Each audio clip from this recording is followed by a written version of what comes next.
ဝါကိုတော်တော်များများကမေးကြတယ်ဘာဖြစ်လို့ဒီလောက်တောင်စီးပွားရှာနေရတာလဲတဲ့ပတ်စံရဖို့အတွက်လားစားဝတ်နေရေးအတွက်လားတဲ့တကယ်တော့ဝါတို့စီးပွားရှာတယ်ဆိုတာအဲ့ဒီຢာလေးထက်ပိုတဲ့အဓိပ္ပာယ်များစွာရှိပါသေးတယ်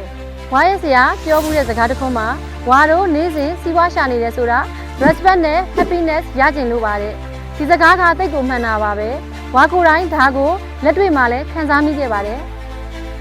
ကိုရှိတော့ဘောကိုရက်တည်နိုင်တဲ့ဂုံတိတ်ခါနဲ့ပတ်ဝန်းကျင်ကပေးတဲ့လေးစားမှုကဘယ်ຢာနဲ့မှမလဲနိုင်ဘူးလို့ပင်မသမျှအားလုံးကိုအဆုံးသတ်ပေးမယ်မိသားစုတွေရဲ့အပြုံးတွေကိုမြင်တွေ့ရတာလေဝါတို့အားလုံးရှာဖွေနေတဲ့စစ်မှန်တဲ့ပျော်ရွှင်မှုဆိုတာဝါကိုယ်တိုင်းသိမြင်လာရပါတယ်